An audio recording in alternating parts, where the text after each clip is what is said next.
because I don't know. I mean, I'm willing to wait. I have no problems, but Lauren, you have to like get upstairs. Yeah. Well, I am setting up to record, so. Well, this was kind of a weird year, Ben. We did not get great attendance at the children's poetry workshop. We did get good attendance at the poetry reading that was outdoors at the Garden Cafe. Yeah, I attend that. I was really excited to see that there was an outdoor live poetry reading happening, and Dwight was hosting, but I had another conflict myself. So yeah, it was pretty cool. I was real impressed with the poets that he pulled together this year. It was really, really good. One of these years, you're going to have to come and be one of our readers. Love to. And I know Raven Wolf was playing with him too. Yeah, it's always cool. It was great. Yeah. So, I think what I'm going to do is message the guy who I've been in contact with and see if maybe he's not able to get on or whatever. So I'll be right. Who are you looking for? Yeah, there are other people on the call. Oh, there are? Yeah. Oh, so here I am yakking away and other people are listening. Hello, everyone. Hello, Lauren. Who's here? We got Don, Katie and Bill, her husband, Rich Schilling. That's who I was looking for. And two of me. You're really missing out on my good 4th grade picture. Okay, well, good. I'm glad that Rich made it because he's the one that was contacting me. So do you want me to just go ahead and say hello to everybody and say welcome? Yeah. Ben Molerga he lives haiku, and it is for him a lifestyle. Am I right, Ben? Yes, you are correct. And he's a graduate of Knox College, and he can tell you where else he graduated from and what he's done. But I know that he has 2 books of haiku. And what's the other one, Ben? The other type of haiku and senryu. Senryu is sort of the uncle to haiku, where it deals with more human nature. But we're just going to talk about haiku this evening. Okay. He's a great instructor, and we feel so fortunate to have him again this year. He's always so great to participate in this for us, and I hope all of you really enjoy the class and learn how haiku can be a lifestyle. It's pretty cool. So thank you so much, Ben. I appreciate you being here again. Thank you.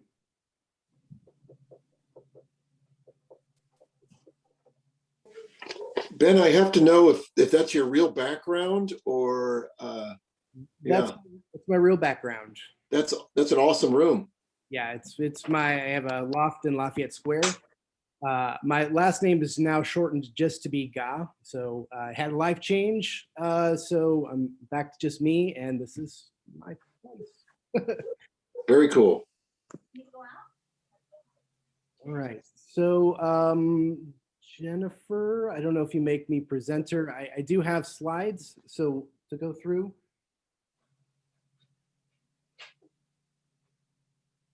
And that's okay if I just start sharing or how that's going to work.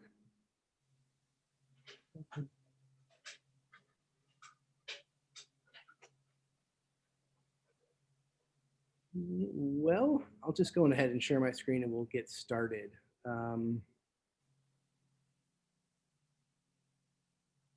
Let's see. Can everybody see my screen? Yes. Okay, very good. I gotta try to adjust here. I can still see a side panel off to the side. That's okay. Okay, so I've done a couple of these with Webster Groves. Thank you, Webster Groves Arts Council, for having me back. I love coming to talk about haiku. It's one of those things that, it is, it was mentioned, it's a lifestyle. It's a style of writing that hits so many areas of interest for me, as well as just outlooks on life. And I think anybody that does any sort of writing, in order to really get into it and really, have it become your jam, you got to find that thing that just lights up all your brain, and then hone in on that thing. For me, that's haiku. And what I'm going to do today is a little bit different than the talks I've given in the past. There's a lot of similar information, but since we're doing it on Zoom, I've got some slides we'll go through, and we'll get to a point later in the program where we'll open it up for some questions. It'll be very obvious when we get to the question slide that it's the question slide. So thank you very much for joining us this evening. I know there's lots of things to occupy our time, and I know a lot of us get tired of Zoom calls, especially since, if you're working from home like I am, it can be a lot, but it's great that you've taken some time out to learn or hear or be in the conversation of poetry, specifically haiku. This thing that we're doing where we're gathering and we're sharing ideas and talking about life experience through works of art is something that's one of those things that's unique to our species. We've been doing it as a species as long as we've been in a species. We keep finding older and older and older cave paintings deep inside mountainsides showing expressions like this. So we have a digital screen that's lighting us up instead of a campfire.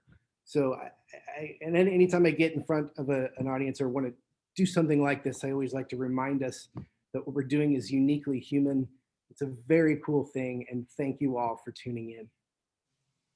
So haiku, so much with so few. Now, a lot of haiku that people come across in their daily lives, if you're not like in a daily life like me where I'm immersed into it, is something that's kind of called joke-ku. And it kind of looks something like this.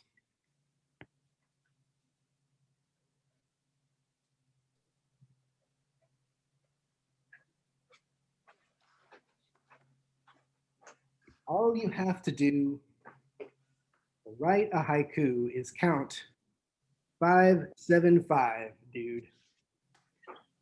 3 lines, 575 syllables per line. And if that's it, well, to quote Iron Man, you're not wrong. If that's your only exposure to that. I mean, there is something to that template. There is something to why grade school teachers teach that. But there's so much more to it than that, which we'll get into in a little bit. And if you're a person like me that does this in a pretty serious way, and just sort of like in life, like if you like hippopotamuses, people will send you pictures of hippopotamuses left and right. So I get a lot of people posting on my Facebook wall little joke-ku things that they find, memes that they find that fit into this like abstract category of a 575 template that people put things in. So here are 2 of the other favorites that sometimes make my wall. This one, which is a haikubaru, which you might have seen, which is 5 seats in the front, 7 seats in the middle, 5 seats in the back. Again, 575. It's about syllable counting, and it's making it look like. The other one is haikus are easy, but sometimes they don't make sense. Refrigerator.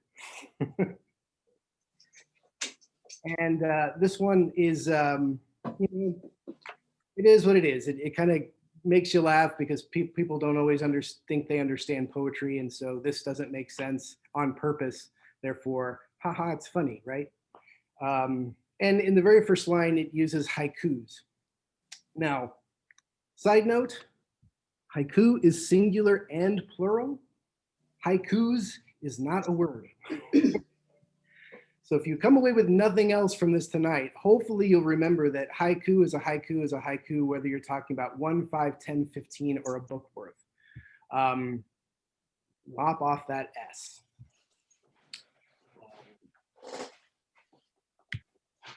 But let's look at some more. I don't know if I'm hearing some background noises. I don't know if you're listening, if you can mute. Great. Okay, so now that we've seen some kind of joke-ku, let's take a look at 3 more that aren't, and let's see if hopefully you'll be able to see a difference. I'm going to start with this one.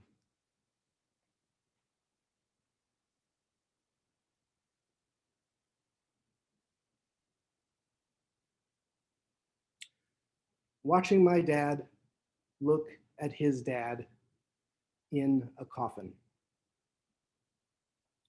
It's a very weighty poem. And I like to spring this on people after the joke coup because it's such a contrast between the laughing, funny things to something so serious and weighty. And haiku is an old genre. It's been around for a couple hundred years.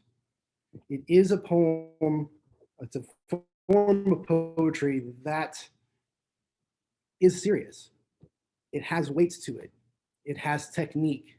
It has structure and form beyond 575.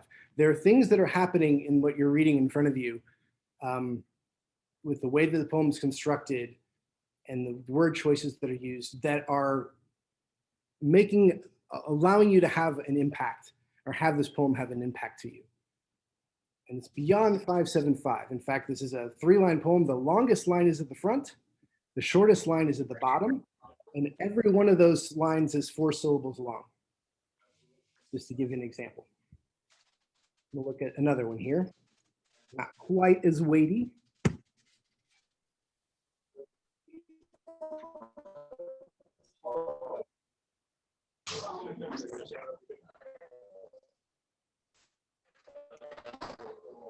Here's some background noise. If you can please go on mute.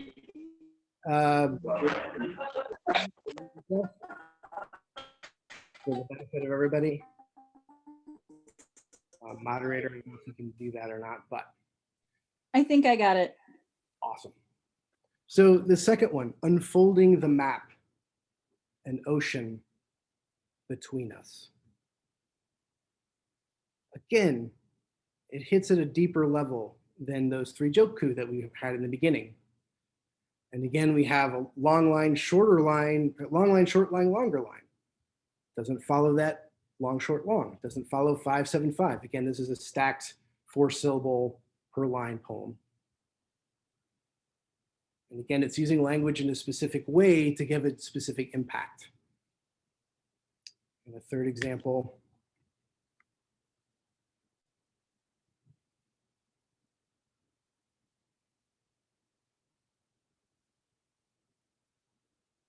Weekday morning, pulling my mood off a hanger.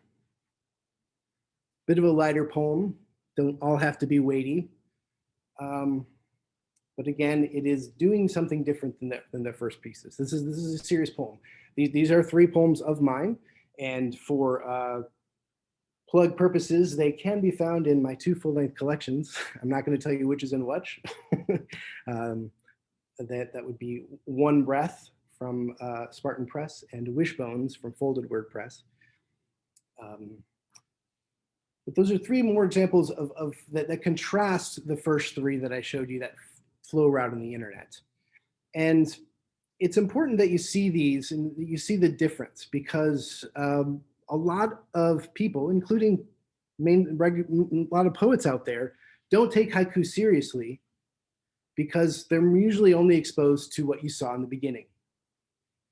And it's easy to write something off when then you look at it's a dismissive as a short poem. It's just a short poem. I don't want to worry about it. But there's a lot happening here. There's a lot going on in this small form, and that really deserves attention, and really can be a lot of fun, and you'll get a lot of enjoyment out of reading them.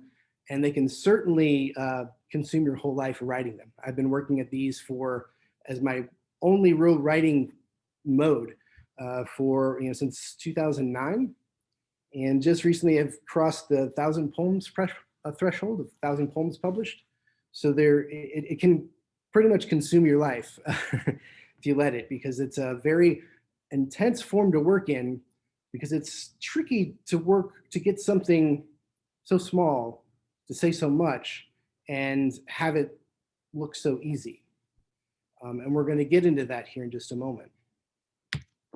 So the question is, can you see a difference? And I'm hoping that you can, between those 3 poems and the first 3 joku.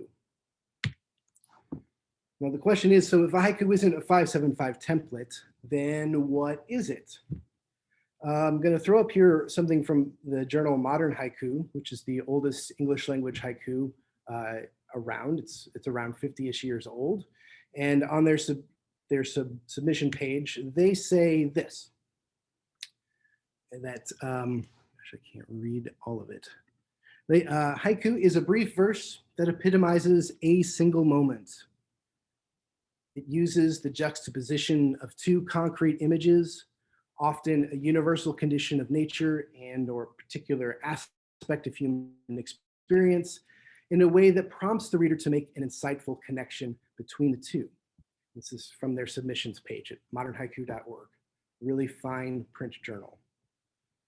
Now I'm going to break this up a little bit more into some more slides and kind of talk through it a little bit more, and then we're going to get into an example where we really break down into haiku language and how we can see a haiku work and do what it does effectively.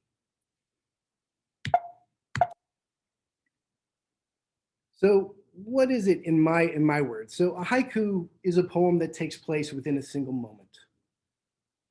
These are things that are important to keep in mind. And what I mean by that is that haiku, it is short, and so it is one moment. It's not a string of moments. It's not talking about a whole bunch of things at once. Everything that's comprised within that short poem consists of just one moment. That moment unfolds in the present tense. It presents, if you will, the eternal now. And what I mean by that is that when you step into a haiku, you step into the moment.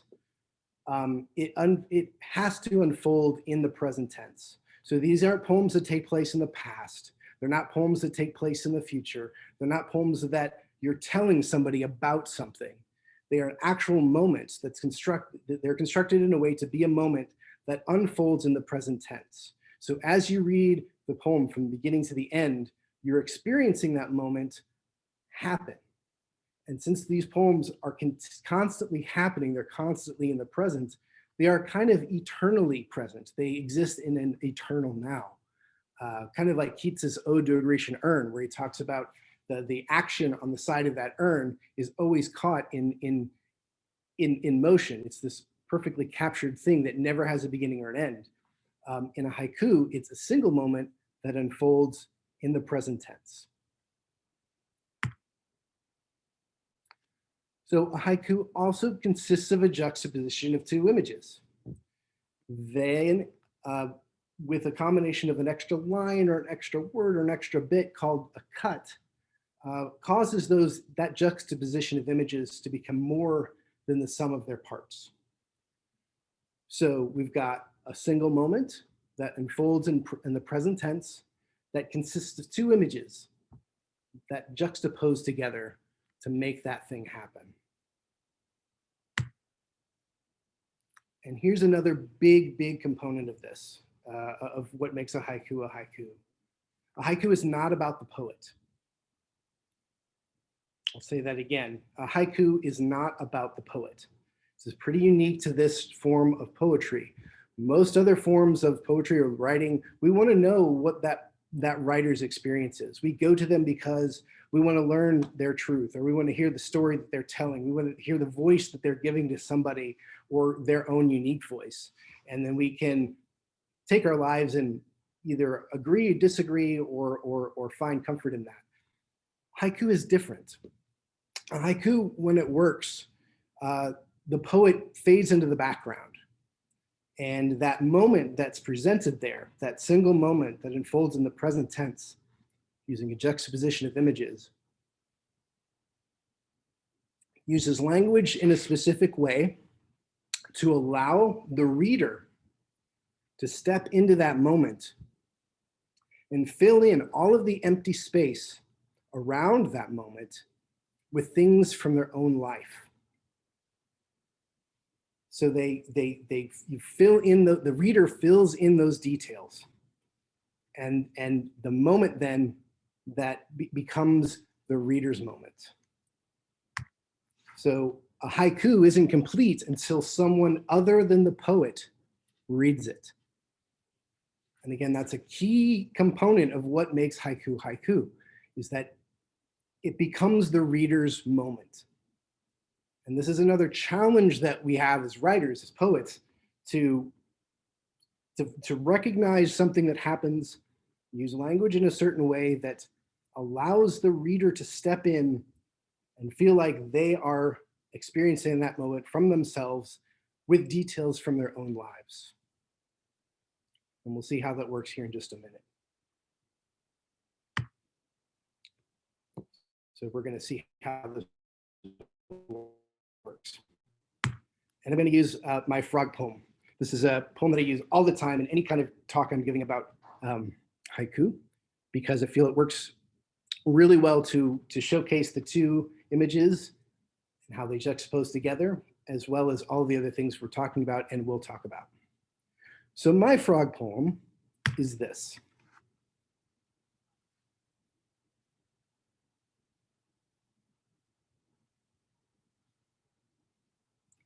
A little frog on our sundial, passing time.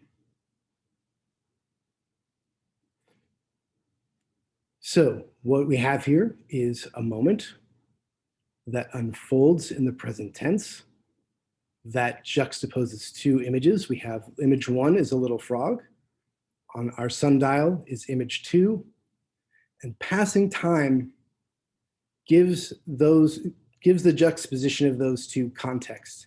It makes the poem pop, and it gives you that aha moment that's often talked about with haiku. A little frog on our sundial, passing time. Now, there are other things going on in this poem and how it's constructed and how it uses language that allows it to work. And these are kind of tricks or things to keep in mind that can relate to any other kind of form of writing you're doing. And so it's good to have a lot of things in your toolbox. So haiku has three S's of haiku language. Number one, it's simple language. Number two, it's succinct language. Number three, it's suggestive language. So number one, simple language. What does that mean? Quite simply, it's avoid the use of hard to understand words. Seems kind of obvious, but we all have our own idiosyncratic vocabularies. And sometimes we'll say things and put things down on paper that might really stump some other people. With haiku, you have a short amount of time to grab the reader's attention, pull them into the moment, and pull them into this world and engage their imagination. If you use hard language, one, you have the potential to really make it long. Even though we're not using 575 or a 17 syllable count, all pretty much contemporary haiku is if you hit 17 syllables, it's almost too long. It's compressed, it's less than that. And so if you use bigger, fancier words, you're going to really use up a lot of syllables. But you also have the potential to cause the reader just to go on to the next thing. And so if we think about simple language and look at this poem, very simple, very straightforward, very inviting language. It doesn't distract from nothing gets in the way of what's being presented there. So that's one, simple. Two, succinct. It's using enough words to set the scene. And always remember to show and not tell. So in this example, the only description we have for the frog is that it's little. It's using just enough description to pique the reader's interest, but not being overly detailed. And I like to use this first line as an example because when I first wrote this poem, I didn't have the word little in it. It was just a frog on our sundial passing time. And I had submitted that out to a number of different journals and it kept getting rejected.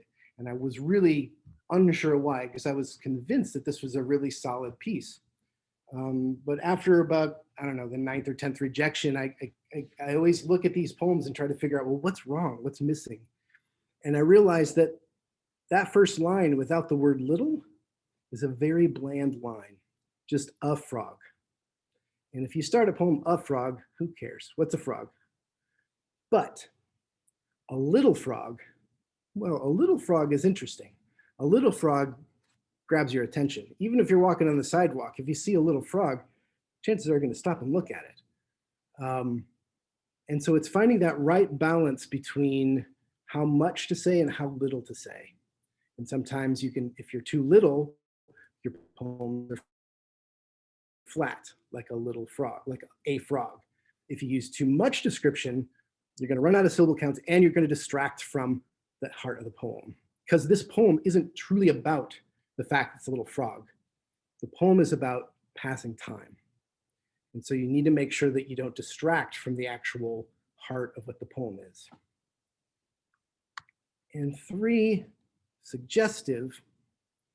It's suggestive language, and this is one of the more challenging things to learn.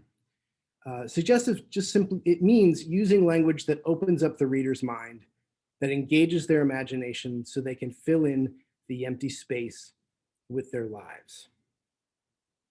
What does that mean? So if we look at this poem, and this also helps underline the idea that the poet is absent from the poem.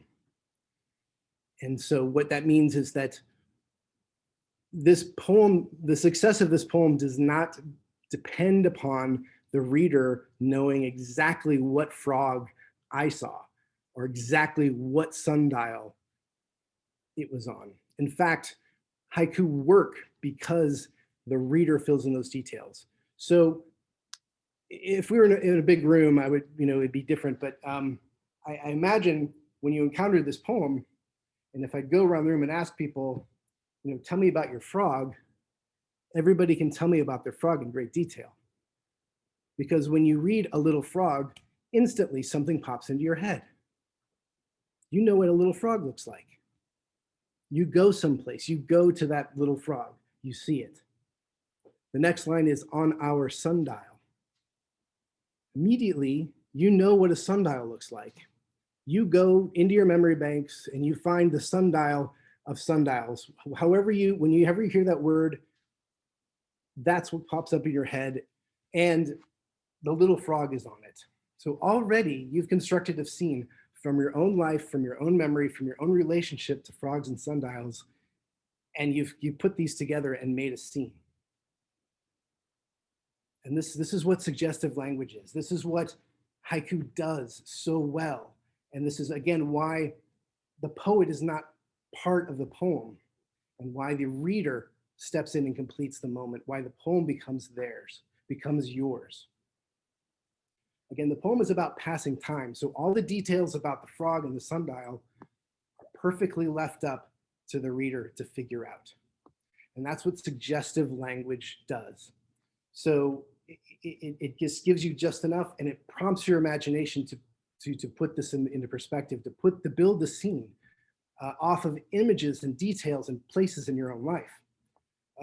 This poem suggests a lot. So it suggests what time of day it might be. It never tells you outright, but the suggestion of a sundial, most people are going to put it in the daytime. Now, I had a young 4th grader tell me it happened on a night in a full moon. And that works perfectly well within the logic of the poem. And so this could take place at night in a full moon. I had another young kid told me that their frog was dead on the sundial. That works too. Now, there's no description at all around the sundial. Is it ceramic? Is it a pedestal? Is it hanging on a wall? Is it on the ground? Where is it? What does it look like? What's the material made out of? All of that is left up to the reader. This poem doesn't tell you what season it's in. It suggests one by the fact that there's a frog. And depending on where you are in the world, that may determine what month of the year it might occur in. But it suggests something with the use of a seasonal word in this case would be a frog. Now, the Japanese term for seasonal words is called a kigo. And there are actually big books, kigo list books in Japan. And there was actually an out of print book now, a big English version of a kigo list that was put together by William H. Higginson a while back to try to give the English writers a similar type of somewhat of a textbook that you can go on to find seasonal references. But you're not required to have a seasonal reference in your poem, but seasonality is something that happens when you write haiku. Because since you're not writing about yourself, per se, you're not present in your poem, you're finding moments that happen around you. And as you're finding moments that happen all around you, you can't escape the seasons. Those seasons are going to creep up all the time in your work. And you'll find that you're writing seasonally. And it's a very exciting time to switch seasons because you're going to get really tired of writing snow poems. Although the surprise snow this week was really cool in that regard. So there's a lot that goes into these things. So again, we had the 3 S's: simple, succinct, and suggestive. We have a single moment that unfolds in the present tense. You know, as you move down this poem to the last line, it's happening. You're experiencing the sensory, you're taking in the scene in real time as you would by noticing the frog, then the sundial, and then the clicking and passing of time. We have the juxtaposition of images. We have the 3 S's of haiku language. And now, open it up to some questions. So I'm going to stop sharing for a moment. I don't know if anybody has some questions. I see somebody's raising their hand. Yeah, so Ben, I have a question. Yes. And this is just something that I was thinking about. I mean, having done your workshops before, I was, sort of reviewing in my brain, what have I seen? What have I done? What sensory experiences? And I'm thinking so much of it right now is wrapped up with all this stuff we're going through with COVID. Mm-hmm. That's a very, this is something that I think we're going to understand that maybe people 50 years from now aren't going to understand. Does haiku deal with things that are in a historical place that are maybe very specific to a historical time, but it seems like it's something you could express as a haiku? There's actually already been at least 2 anthologies compiled together of haiku in the COVID times. Really? Yeah. So it's something that people write about. It's something that happens, and a lot of the best work for that doesn't. I mean, sometimes they do specifically say COVID-19 or COVID this, but a lot of it deals with things like lockdown night, being in lockdown, being in isolation, being in a forced sense of place, dealing with illness itself, illness of a sick parent or a sick child or something else, or worry about something. So it's able to, and again, this is where language, this is where word choice is so important. And this is why this genre is such a hard thing to crack, but so great when it happens. That's really how it addresses it. So, people talking about face masks or the taking off of face masks, which doesn't necessarily have to specifically relate to COVID, but is something that, I don't know, it's going to be interesting to see how many more pandemics we have in our future. Please, no. I'm not going to say that, but people have been warning us about this for a long time, and it might not be, I mean, we don't know how long this is going to last, and we don't know what's down the line, or how we are going to be changed as a community of people and how we interact with one another. So some of these poems are going to go, they will be timely, they will go away, or they will be nicely locked up in a specific anthology that showcases this time, that 30 years from now you can go back and say, what were people writing about during the time of the COVID? And oh, here's a whole book of that. So it's, yeah, you're going to find some that are timeless and some that are timely. And as you are open, as your senses are open to what's going on around you and you're taking in life, these things are going to creep up in your work. There's no way to get around them. I have a stack of them that I've written myself. Most of them aren't very good, but if you have been okay. And so that's how it would work. Like I've got another anthology about another really horrible topic, which is just war times. And so, unfortunately, we continually as a human species go through wartime, and 300-year-old poems speak to that. Poems from the World War II speak to that. Poems from the Vietnam era speak to that. Poems from Kosovo speak to that. It's a really good anthology that, it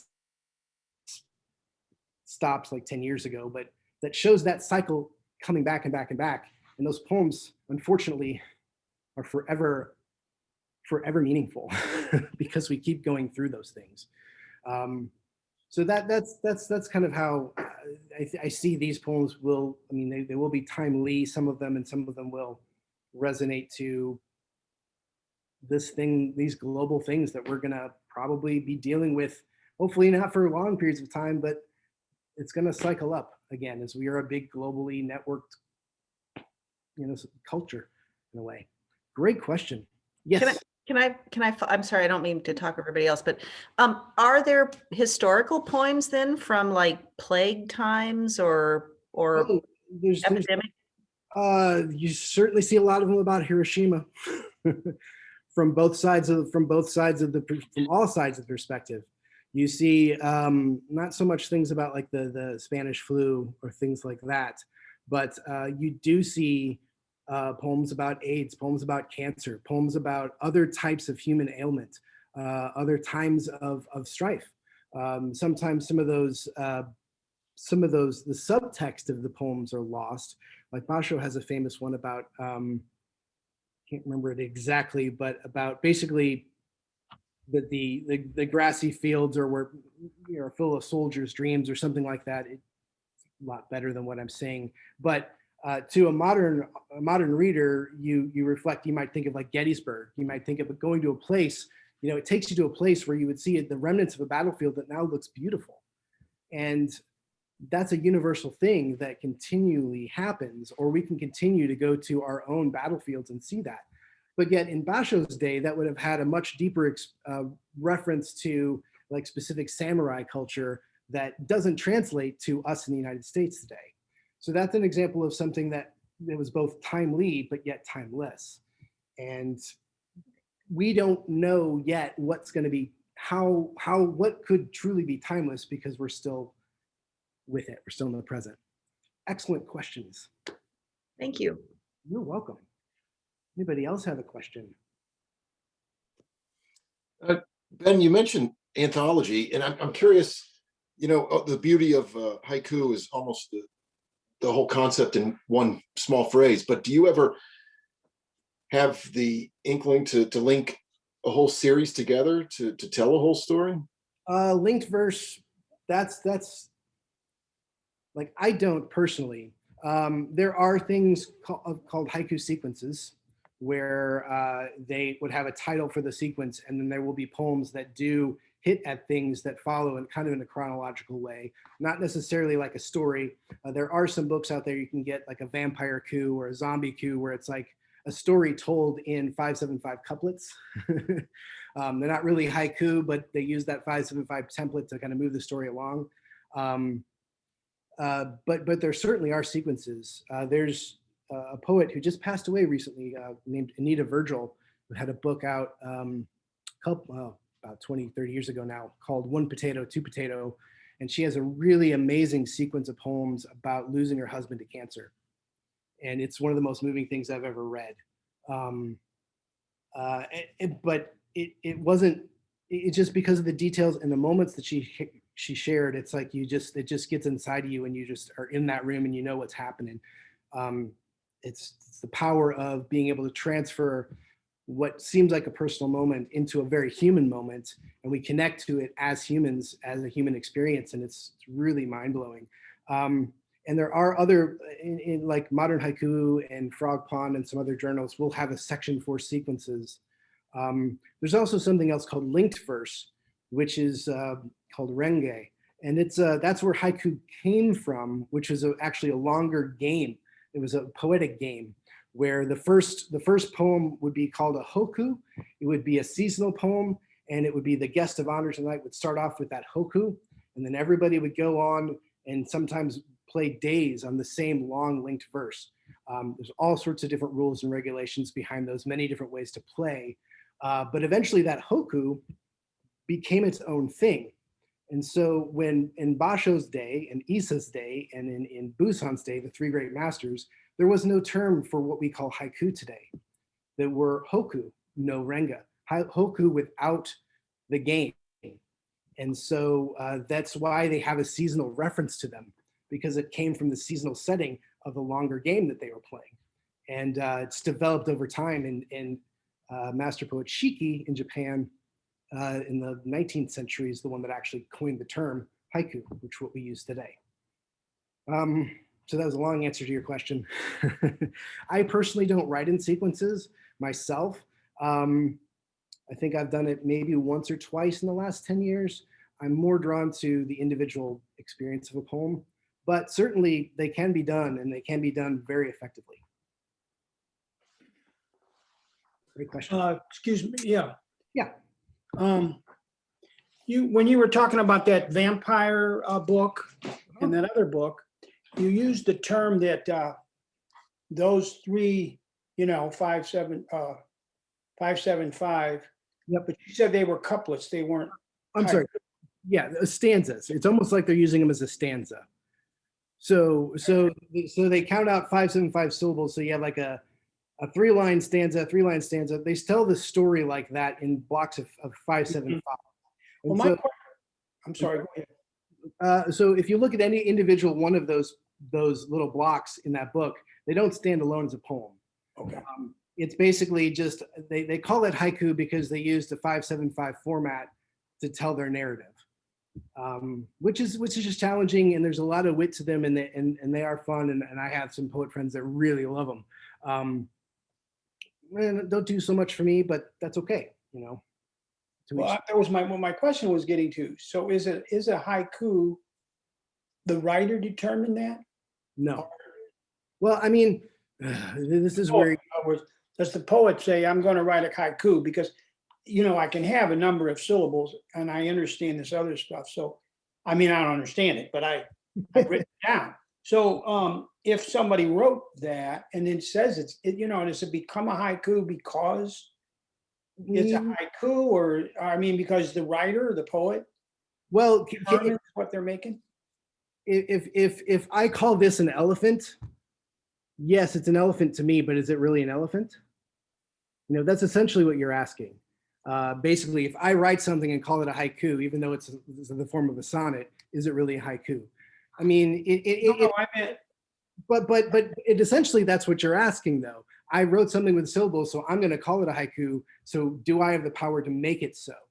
In a sense, to some degree, yes. But once you get outside of yourself and you're sharing it, and you're entering the larger conversation of what haiku is within the haiku community, then you're going to find out, does it hold up or not? And so it needs to follow those sort of guidelines that I've given you. That's what Yeah, and those are. You answered my question. Yeah. Okay. And so those are. There's been a lot of debate over this over the years, and not just in people outside of Japan, but within Japan itself, as to what makes a haiku. And the things that I boiled down to here and hit on in this talk are the things that everybody agrees on. You might find other aspects of, well, sometimes you can use a metaphor, sometimes you can use personification. Those are really weird outliers. Primarily, no. And I say those things, dropping those things out here, not loosely. Within a haiku, mostly the cigar is the cigar. You're not using a lot of other poetic tricks that you use in other poems. So when you talk about a bird, and you have a bird that enters your moment in your haiku, that bird does what birds do. You don't humanize the bird. The reason for that is And that bird is its own living being. It's its own entity. It's got its own way of seeing the world. And you respect that. The moment you start to color the bird with human characteristics, you take away the reverence for the bird as it is. So when you encounter nature, when you encounter nature in haiku, it is what it is. You are, and in thinking this way, the mentality is you are part of the world. Humans are a part of a bigger world, and that bird has just as much right to be in this world as the human. Might even be an older species than humanity.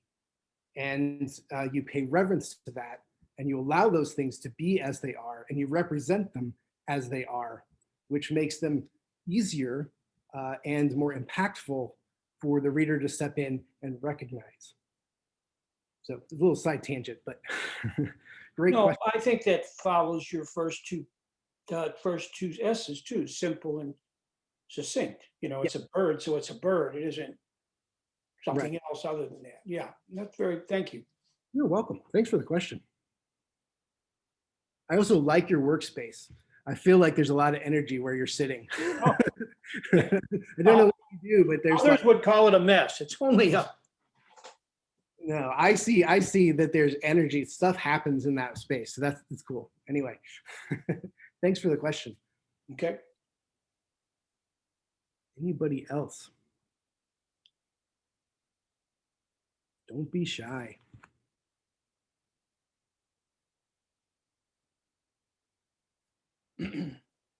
I do have one other question. Ben, you mentioned it's not about the poet, that the poet just fades into the background, but so many of these are an experience of the poet, and using words like us, we, them, they, it's difficult to avoid that, but it's more about the subject matter and what's happening rather than that person. I think I see the difference, but it's hard to separate the two. Yeah, and this is one of the challenges for writing this verse. It's a very difficult topic. In fact, I just did a 30-minute talk about this on a podcast called Poetry P, which is based out of Switzerland. And we had a subsequent contest about this that the results for that are up right now. That it is a very hard thing. It's something that's unique to this form of writing. And we, growing up in Western culture, not to say that this is an Eastern thing, but we're so, we really look for that individual artist personality. We love listening to Jimi Hendrix play guitar because he plays it like nobody else. We love, looking at Picasso because he does things in a certain way. We admire that individuality, that uniqueness, that unique voice, and that's what we gravitate to. And that's what we're taught, and that's what we, it's an American type thing too, right? We like, Rocky, we like all that kind of stuff. But so this is a big mind shift to take yourself to say, I'm the writer, but I'm not the important part of what's happening here. And it takes a lot of practice, a lot of discipline, a lot of humility to change that mentality. And it takes a lot of reading. Like if you pick up Cor Vandenheuvel's The Haiku Anthology, the 3rd edition, you're going to get over 800 haiku from people all over the world writing this way, giving you those examples to show you example after example after example after example of how to write haiku where the poet's not the attention, the focal point. You pick up any issue for the last 50 years of modern haiku, the same thing. Same thing for Frog Pond, same thing for Chrysanthemum, which is out of Austria, same thing out of Shamrock Journal, which is out of Ireland, Wales Haiku Review, you name it. You're going to see example after example after example of poets doing this thing. And it's a really cool thing to plug into. We as individuals, especially if we're not really plugging into that community, if we're not reading, we can come up with all sorts of ideas about what we think a haiku is, what I want a haiku to be to me. And we forget in our isolation that it is a bigger conversation than just ourselves. And that once you get out there, and if you go to a Haiku Society of America conference and you very blissfully talk about the haikus you're working on, you're going to find out really quickly that people are going to look at you really funny like haikus. What do you read? And you're going to find out that it's a bigger conversation than just you and your own ideas. And that's another part of getting into any sort of genre you're writing in, but specifically in one that has a certain point of view and a certain point of way of talking about the world and interacting with the world through this medium, where the poet is not the center point. Now, I argue very much that using words like I, me, he, she, using things like watching my dad look at his dad in a coffin, that uses my, he, a very direct reference, you could say, to the poet themselves. But for the use of those language, by the time you get to the coffin, hopefully you're no longer thinking about the poet, you're thinking about your dad, you're thinking about yourself, you're thinking about the cycle of life, and you're thinking about that coffin. And so if the poem's done right, the poem's about you.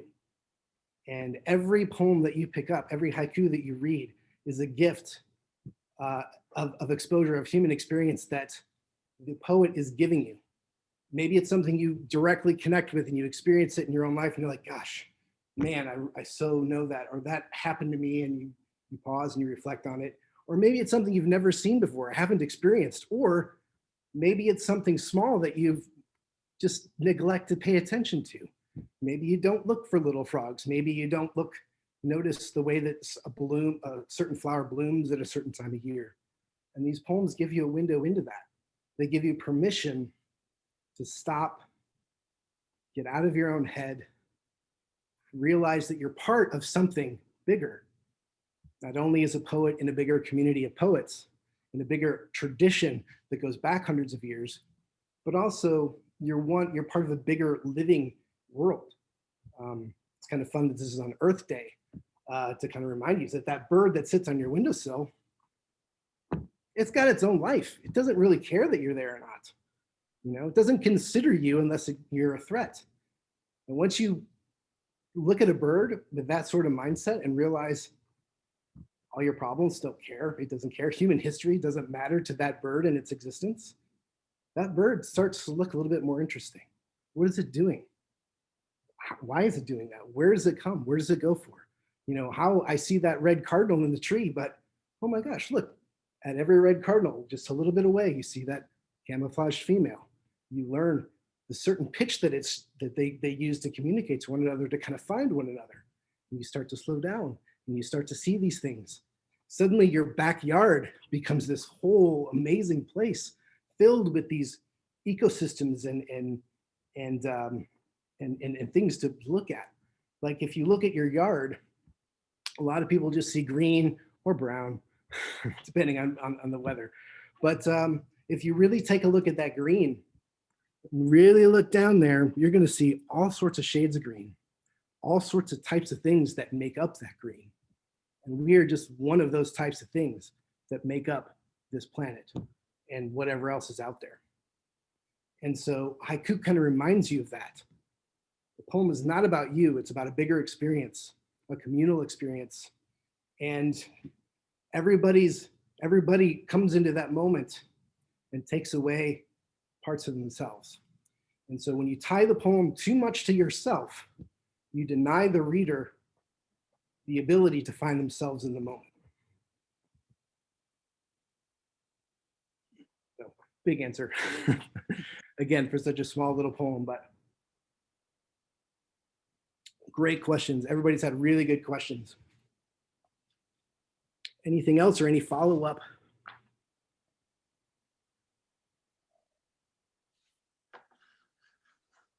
No, okay, very cool. We are right about at time here. So I do need to just mention, I do have 2 books out. They are One Breath, which is my latest book that came out last year from Spartan Press in Kansas City, and Wishbones, which is from Folded Word Press out in New Hampshire. Wishbones won the Touchstone Book Merit Award, which is a big deal in the haiku world. and both are for sale at anywhere you can buy books online. Check them out. In each one of those books, in the very beginning, I do reference places where things have been published. So there are references to different journals and anthologies to look up. They are good resources. Another thing that I will say that whenever you're writing, if you're a writer and you're approaching something that you read, there are two things that should happen. One, you're going to get lit up because, man, I love reading and I love literature and this is awesome.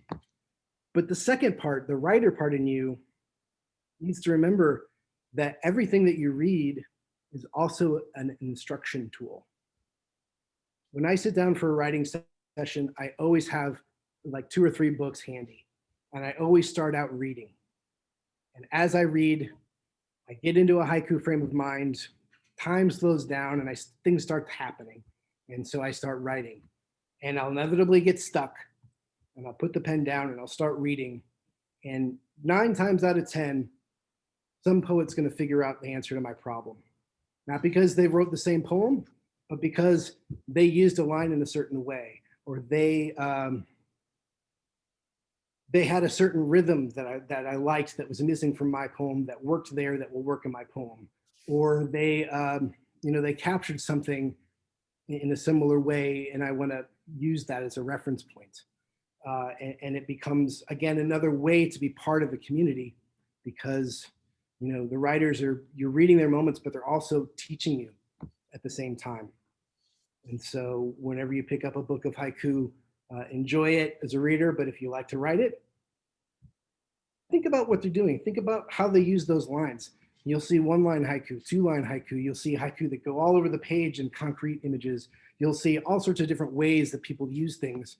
But ultimately, it comes back to a single moment that unfolds in real time with the juxtaposition of images.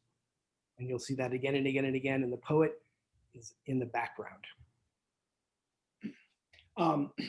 Yes. I saw a pretty interesting movie last week that it wasn't about haiku, but it was about poetry. I don't know if anybody else has seen it, but if they haven't, you got a couple of days left in April to see it. But it was called Patterson. Yeah. With Adam Driver. Yes.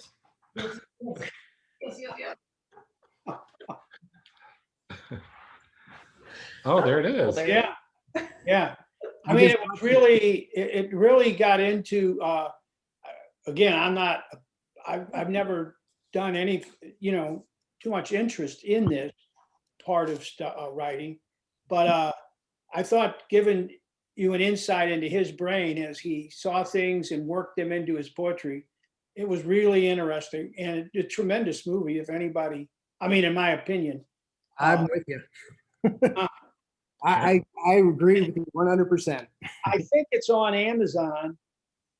I think that's where I saw it. It's either Amazon or Netflix. That's the only 2 things I have. So yeah, I think you can rent it through iTunes as well if you're in the Apple. It's not that old a movie. No, it just came out a couple years ago. It's wonderful.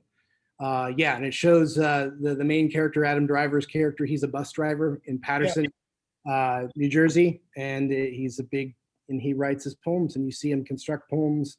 You see him interact in his daily life, and it has a lot of touches that do reflect well on some of the things that I talked about tonight. Yeah, and the poems that he's writing are so, again, simple. Yes. And every day, but when he wordsmiths them, they're really good. Yeah. Yeah, they base off of the William Carlos Williams Images School of Poetry, with this famous Red Wheelbarrow poem. And there's an anthology, a Norton anthology called Haiku in English, the First 100 Years. And William Carlos Williams is referenced in there as an early, some of the things he was working with are very haiku-like, even though English language haiku hadn't really picked up yet. But it was starting to seep its way across the river and across the world in translations. And yes, so that simple language from that early period of the 20th century and things that were reflected in that movie certainly tie in very well to English language haiku. Yeah. Anyway, it was good. Yeah, Right on. Glad more people have seen that. It's a good film. All right, anybody else?